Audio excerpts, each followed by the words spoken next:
स्वागत है आप सबों का फिर से आपके ही अपने ही चैनल उर्दू तरबियत पर एक बार हम लोग फिर से हाजिर हो गए हैं और एक नए लेसन के साथ जो हम लोगों का चौथा लेसन है जिसका नाम है कटी हुई शाख। इससे पहले हम लोगों ने हम्द पढ़ा है। हम्द के बाद भाभी जान देखा सोहेल अजीम आबादी का। उसके बाद सैयद मोहम्मद मोहसिन का फरार देखा। अब हम लोग हाजिर हैं कमर जहाँ का अफसाना लेके जिसका नाम है कटी हुई शाख। तो इसको देखने से पहले आप लोगों से ये कहना चाहेंगे कि आप लोग पूरे वीडियो में बने रहेंगे और वीडियो स्किप ना करें। इंशाअल्लाह तबारक ताला जहाँ तक हो सकेगा सब कुछ आपको देने की कोशिश करेंगे इस छोटे से वीडियो में। और चलते चलते कुछ काम की भी बातें करते चलेंगे हम लोग। फ़िलहाल बिना वक्त को गंवाए हम लोग शुरुआत करते हैं कमर जहाँ का जो लेसन है उस लेसन के साथ। लेकिन उससे पहले हम लोग कमर जहाँ के बारे में तफसीली हालात मालूम कर लेते हैं कि कमर जहाँ कौन है क्या है।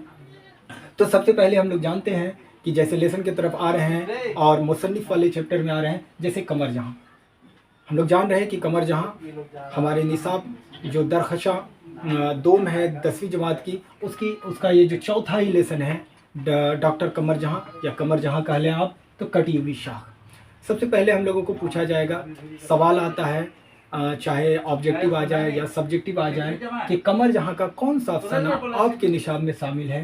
कमर जहाँ का कौन सा अफसाना आपके निशाब में शामिल है तो हम लोग आसानी आराम से कह सकते हैं कि कमर जहाँ का अफसाना कटी हुई शाख हमारे निशाब में शामिल है। और ये चौथा लेसन है। और ये कौन सा है, क्या है? मुख्तसर अफसाना है। जो हम लोगों ने पढ़ा था कि मुख्तसर अफसाना वो है जो एक ही नशिस्त में यानी छोटे से वक्त में एक ही बार बैठकर पढ़ा जा सके, उसे ही मुख्तसर अफसाना कहते हैं।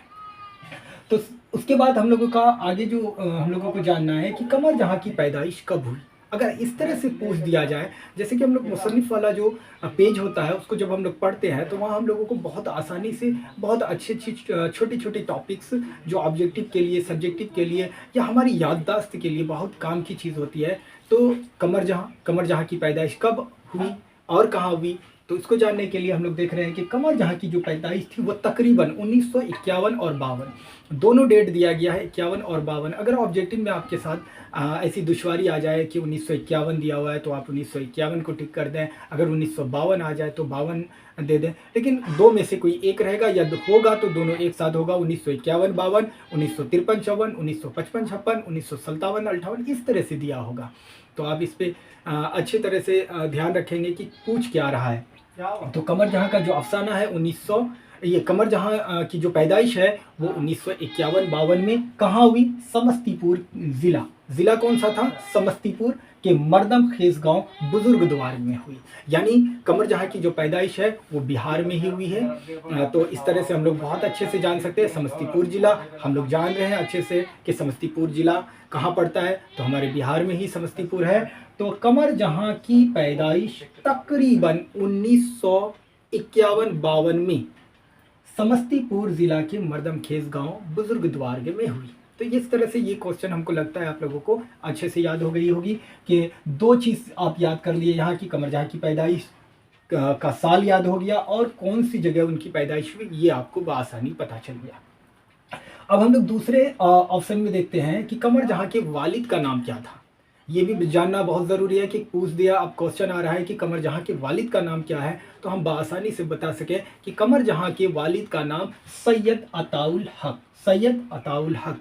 आप भी याद करते चले और मेरे साथ भी बोले कि कमर जहाँ के वालिद का नाम सैयद अताउल हक था। फिर एक बार देख लेते हैं कि कमर जहाँ के वालिद का नाम क्या था। तो कमर जहाँ के वालिद का नाम सैयद अताउल हक था। आगे चलते हैं कि कमर जहाँ के बारे में जान रहे हैं कि उर्दू में उन्होंने MA और PhD की डिग्री हासिल की थी। किसने? तो कमर जहाँ ने। और उसके बाद क्या कहा जा रहा है कि ज़माना तालिबी इल्मी में यानी 1966 से ही कमर जहाँ ने अफसाना लिखना शुरू कर दिया था। अब आपके सामने सवाल आ रहा है कि कमर जहाँ ने अफसाना लिखना कब से शुरू किया, तो अब बआसानी कह सकते हैं कि कमर जहाँ ने ज़माना तालिबी इल्मी के से ही अफसाना लिखना शुरू कर दिया। यानी लगभग 1966 से उन्होंने अफसाना लिखना शुरू कर दिया। आगे है कि कमर जहाँ के बारे में पूछ रहा है कि कमर जहाँ की पहली जो कहानी है वो कौन सी है। तो ये जान लेंगे कि कमर जहाँ की जो पहली कहानी है वो जुनून वफ़ा है। कमर जहाँ की पहली कहानी जुनून वफ़ा है, जो माहनामा यानी महीने में, हर महीने में आती थी, जो सुबह 9, पटना 1966 में अशात पजीर हुई, ये पटना से आती थी। ये जो 1966 में ये हर महीने आ जाया करता था। उसके बाद आपके जो महानामा अखबार होता है ना, तो उसमें ये कहानी छपी थी।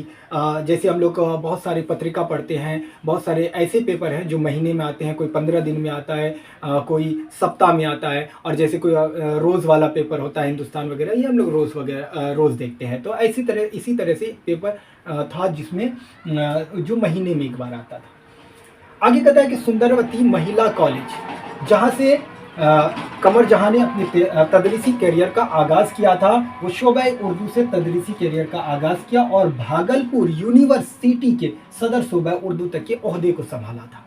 कमर जहाँ के बारे में पूछ रहा है, या आपको जानना है, आपको बताना है, आपके पास नॉलेज होनी चाहिए कि कमर जहाँ ने किस यूनिवर्सिटी से अपने तदरीसी करियर का आगाज़ किया था। तो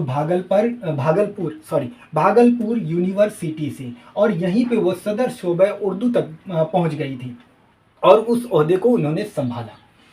उसके बाद हम लोगों को आगे देखना है कि तदरीसी खिदमत व तसनीफ़ी मसरूफियात, जब आपकी बुक आई थी तब की बात है, अभी हालात क्या है ये पता नहीं है, लेकिन इतना जानना है कि तदरीसी खिदमत व तसनीफ़ी मसरूफियात एक साथ जारी हैं। कमर जहाँ के बारे में कहा जा रहा है, जब तक ये बुक आई थी, आपकी बुक को लगभग 10 साल से ज़्यादा होने जा रहा है, तब लिखा गया था ये बात कि उनकी तसनीफ़ी मसरूफियात व कलमी खिदमत जो है वो एक साथ जारी है। आगे अगले टॉपिक में देखते हैं हम लोग कि कमर जहाँ की तसानीफ़ में 3 अफसानवी मजमुए हैं। कमर जहाँ की तसानीफ़ में कितने अफसानवी मजमुए हैं, अगर आपको पूछा जाए तो आप आराम से कह देंगे कि 3 अफसानवी मजमुए हैं।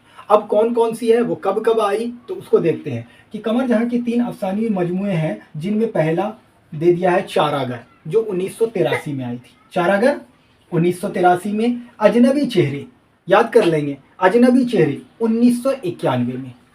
चारागर 1983 में, अजनबी चेहरे 1991 में, और एक अफसानी मजमुआ जिसका नाम है यादे नगर, वो ज़ेर अशात थी, यानी उस वक्त सामने आई नहीं थी, वो उस पर मतलब लिखने का काम चल ही रहा था, तो ज़ेर अशात अब लेकिन ना हो। ठीक है, तो आपको 3 अफसानवी मजमुए याद रखना है बस, चारागर, अजनबी चेहरे और यादे नगर। लेकिन इन दोनों का डेट याद रखना है आपको कि चारागर कब आया 1983, और अजनबी चेहरे कब आए 1991 ईस्वी में। आगे ये सवाल तो हम लोग ऊपर ही पढ़ चुके हैं कि कलमी सफ़र अभी जारी है। और आखिर में देखते हैं, जो आखिरी हम लोगों का ये है कि कमर जहाँ का अफसाना कटी हुई शाख हमारे निसाब में शामिल है। क्वेश्चन आता है कि आपके निसाब में कौन सा अफसाना या कमर जहाँ का शामिल है, तो कटी हुई शाख अफसाना जो है कमर जहाँ का हमारे निसाब में शामिल है। अब तो ये तो हो गया कि कमर जहाँ के बारे में हम लोगों ने देखा। अब कटी हुई शाख जो है उसमें किस तरह की कहानी दी गई है, किस तरह का वो अफसाना है, उसके बारे में जान लेते हैं।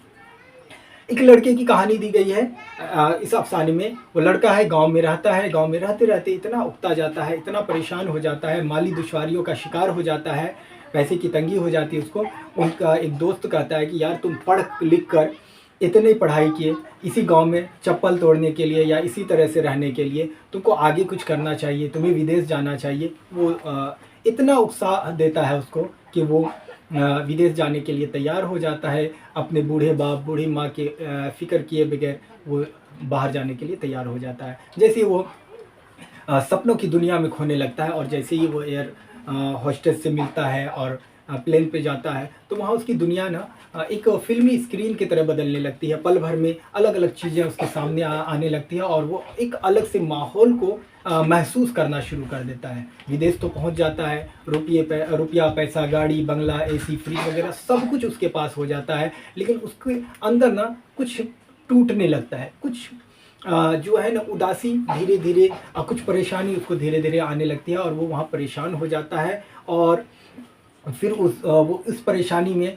इस तरह से मुब्तला हो जाता है कि खुद ब खुद उसे समझ में नहीं आता है कि मुझे क्या करना चाहिए। और एक दिन वो अपने आईने को बार बार साफ़ करने की कोशिश करता है, और उस आईने को वो जितना साफ़ करता जाता है उसको लगता है कि मेरा आईना यानी चश्मा जो है वो उतना ही गंदा होता चला जा रहा है। वो इस घबराहट में आकर अपने दोस्त असद से कहता है कि यार अब मुझे ये दुनिया में बिल्कुल अजीब सा लग रहा है, अब मुझे इस माहौल से बेज़ार आ गया, अब मुझे विदेश अच्छा नहीं लगता, अपने गाँव जाने का दिल करता है। यहाँ के लोग रोबोट हैं, सुबह उठते हैं, काम पे जाते हैं, शाम में आते हैं, बीवी बाल बच्चे को सोया छोड़ कर जाते हैं और जब वापस आते हैं तो फिर वो लोग सोए मिलते हैं। तो इतने रुपया पैसा इतना सुकून के साथ ये जो ज़िंदगी गुजर रही है, लेकिन इसमें एक सुकून नहीं है जो हमारे गांव में, जो हमारे देश में मिलता है। तो उसके दोस्त से, जो असद है उसका दोस्त, उससे बहुत सारी गुफ्तगू होने के बाद वो भी इस कश्मकश में फंस जाता है कि यार ये सच ही बोल रहा है ये, कि क्या बात है।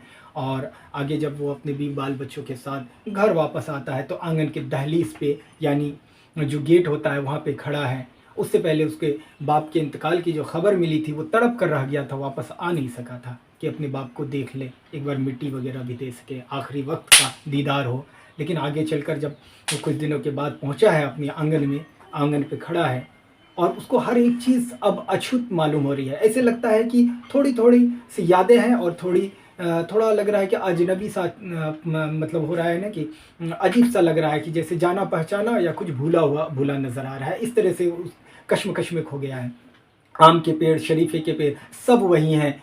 सामने बेड पे माँ, बूढ़ी माँ खांस रही है, वो देख रहा है और सब कुछ एकदम अलग सा माहौल हो गया है। और वो उसके पैर के नीचे की जो ज़मीन है वो बहता पानी जैसे लग रहा है कि समंदर की तरह चल रहा है। और वो घबरा कर, जब उसे बहुत धूप लगती है तो घबरा कर आसमान की तरफ, यानी ऊपर सर उठाता है तो उसे पता चलता है कि अब मेरे सर पे छत भी नहीं है, सीधा उसे धूप दिखाई दे रही थी। तो ये थी ज़िंदगी, यानी बहुत पैसे कमाने के बाद भी वो अपने समाज से, मुआशरे से कटा हुआ महसूस करता है। इसीलिए डॉक्टर कमर जहाँ की ये जो तसनीफ़ है कटी हुई शाख, इसीलिए इसका नाम कटी हुई शाख रखा गया है। शाख के माने होते हैं टहनी या ब्रांच। जैसे हम लोगों ने देखा है कि एक पेड़ होता है, उसमें जो डाल वगैरह होते हैं उसी को शाख कहा जाता है। तो इस तरह से हम लोगों का ये लेसन था। आप लोगों को उम्मीद है, हमको भी उम्मीद है कि आपने अच्छे से पढ़ा और समझा, और हम जहाँ तक कोशिश कर सकते थे वहाँ तक कोशिश करने की कोशिश की। और अगर इसमें कोई कमी रहे तो आप कमेंट बॉक्स में लिखें और इसको हम फिर सुधार करेंगे इंशाअल्लाह तबारक ताला। अगले लेसन के साथ हम लोग फिर हाजिर होंगे। लेकिन चलते चलते काम की एक बात करेंगे कि जो लेसन जिस दिन पढ़ाया जा रहा है, आप उस लेसन में, उस चैप्टर में जाइए और अच्छे से एक एक टॉपिक को उठाइए और उस टॉपिक पर मंथन कीजिए, विचार कीजिए और रटने के बजाय समझने की कोशिश कीजिए। आजकल जो स्टूडेंट वगैरह होते हैं ना, वो इतना रट लेते हैं कि रटने से आपको कुछ नहीं होगा। रटा हुआ भूला जा सकता है, लेकिन समझा हुआ कभी इंसान भूलता नहीं है।